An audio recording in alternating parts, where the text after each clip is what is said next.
Hey, thanks for checking out this video. I'm gonna talk a little bit about being an Indo-Caribbean first gen or second generation parent and taking those customs and taking it to the next generation. Please share any customs that you do with your child in the comments below. So I'm going to share about some of the things that I did to preserve our Indo-Caribbean culture, our Guyanese culture, and things that I did.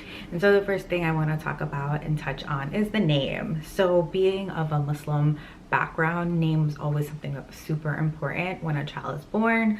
It was always talked about like the child should be given a proper name, the child should be given a proper name. And for me, it needed to be a cultural name. I'm in an interfaith relationship. My husband is Hindu, I'm Muslim, and so I wanted to choose a name that would be both and have like a deep meaning in both. And also sounded nice and we were both comfortable with. And so we found a name. His name is Rian. It means little king in Sanskrit and in Arabic. So it was great. It wasn't like a super religious name. It was kind of like a secular name, but it had meaning in both.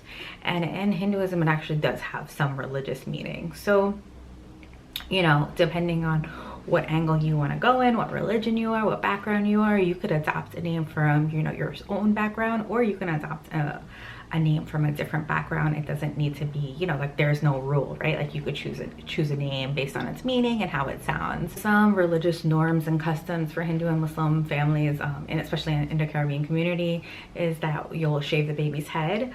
This is something that we sort of opted out for. He was born at the tail end of August, and you know, fall was right around the corner. My husband was against it, and I just kind of supported him on his decision. So we did not shave the head, but that is a common custom to shave the head, and people look at it as being auspicious and also being cleanly. I recommend doing it when they're sleeping because it's sometimes just easier. Like they sleep a lot in the beginning, especially. Popular custom, especially in the Hindu community, is called a 9-day. So a 9-day is basically a celebration of birth. There could be a religious side to the 9-day, and then there's also like a more secular, more party style, kind of like a sip and see.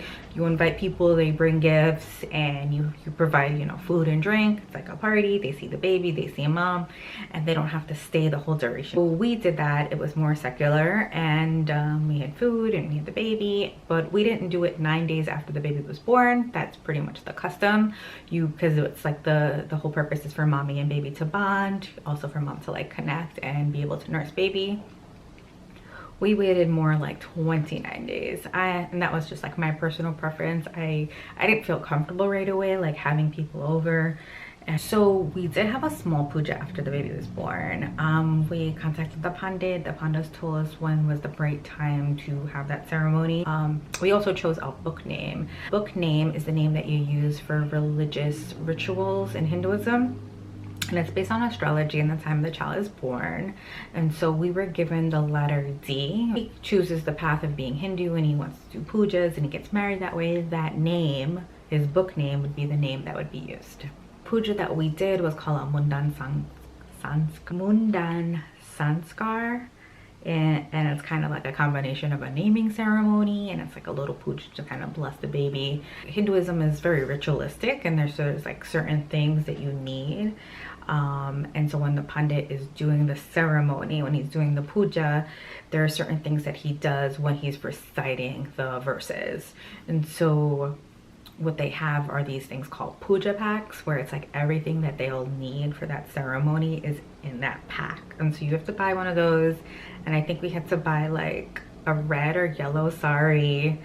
And in terms of food, my cousin made sweet rice, I believe, and some parsad, and that's what we had. And that was like, that's part of the ritual too.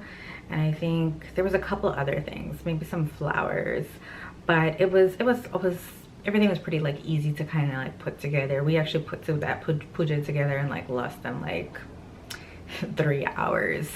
In Islam, when after the baby is born, you normally have an aqeeqa. No, you don't have to have this celebration right away. So in Aqiqah, you typically have a religious event. So it's called like a reading or a Quran Sharif. And you invite people over, you pray. It's typically done in your home, or if you're having like a bigger event, you could do it at the masjid or hall.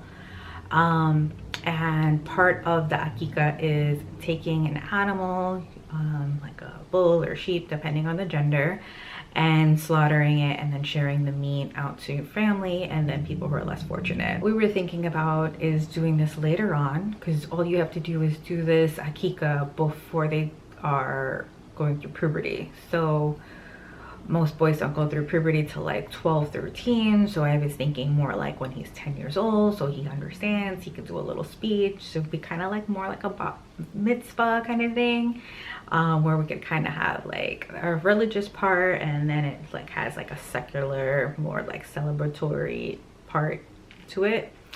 And instead of like slaughtering a meat and giving it out to like friends and family here, I was thinking we could possibly just have that meat shared out in Guyana. So that's something that I am planning to do, but I have a couple of years. So in South Asian culture, eating rice is a big ritualistic moment. So in Bengali culture specifically, they have a naming ceremony. And so babies typically eat rice the first time around 6 months. And that rice ceremony is called Annaprashan. And so this is when you basically, it's a religious event also, but we're not religious. So we incorporated some of what happens in the Annaprashan into our baby's first year birthday. And so we gave him rice, we didn't have a ceremony, but later on when he turned 1, I wanted to do something a little bit like cultural, and I saw this in the Namesake movie, and I read that book also. You give them the rice, and then afterwards you give them a platter, and on that platter there are different items to represent what the baby will gravitate to in life. So on the platter that we had for him, there was a book that represented learning, jewelry that symbolized wealth, a pen that symbolized wisdom, clay symbolizing property, and food that symbolized the love for food. So our son picked up the pen, symbolizing learning and education, and then the bangle symbolizing wealth. So that was pretty cute. It was just like a cute little thing to do, and we did that at his first year birthday. My maternal grandfather identified as being Bengali, so you know, there we go. So for the Aqiqah, it's very common to cook curry, dal puri, rice, and then a couple of other things. For pujas that you normally do, usually have like 7 vegetable curries, and it's usually often you get parsad and sweet rice. When we have the Aqiqah, it's common to have sirni, which is basically like how we make parsad, but the Muslim version we use butter.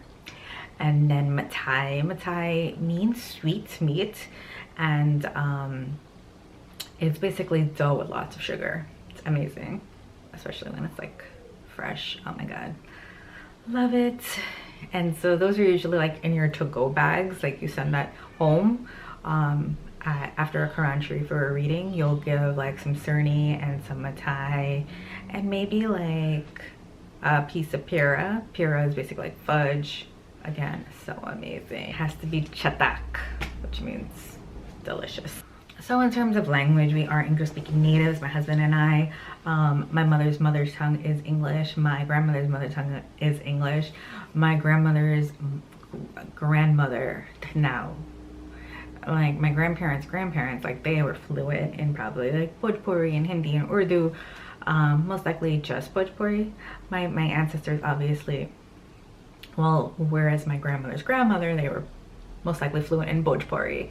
And so what happens in 1935, the year my maternal grandmother, my nanny, was born, the government really like cracked down on the Indian community in Guyana and did not want them to continue teaching their children Indian languages. So Indian languages that were common were Bhojpuri, Hindi, Urdu.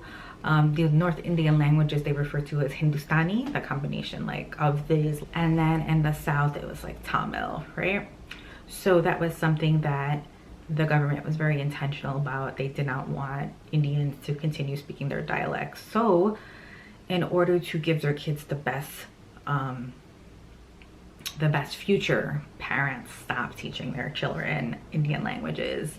And so, you know, a couple generations later, we're very you know, some of us are, you know, we're just, we only speak one language, so it's sad, but it's something intentional by the government, and you know, our foreparents didn't have much that they could do at that time. They thought they were doing the best thing for our best interests. So the words that we do have, we do still could say certain words, like when family relation words like mamu and nani and nana and chacha and chachi, and like there are certain words that people still say. It is changing though. People mostly just say like auntie, uncle, grandma, granny, but there are some people who still hold on to it. So it's great, you know. I'm trying to do that a little bit with my son, but you know, if everyone's not on board, it's really hard too. Food, we often use a lot of like Bhojpuri words, bora, which is long beans, chana, which is chickpeas, aloo, which are potatoes. We still say a lot of words in Bhojpuri, but of course, over time, people start to say them less and less. I personally want to preserve the few words in Bhojpuri that I do know and continue that on with my son. So like when he goes to sleep, I refer to that for the most part as dodo. When he was when he was a baby, I would call him baba. So dodo means sleep and baba means baby. In particular, like a male. In particular, like a son. So yeah, so that is my personal approach to being an Indo-Caribbean parent. And in terms of like understanding his roots a little deeper, I want to start taking him to Guyana when he turns 4. That's probably like the first time we're gonna take him. Just really interested in, you know, exposing him, and if he chooses to learn more, that's great. If he chooses to shy away and like want to assimilate more into like mainstream American culture, that's fine too. But I know I'm like taking those steps and making him culturally aware of his customs, traditions, background. So thank you so much for watching this video.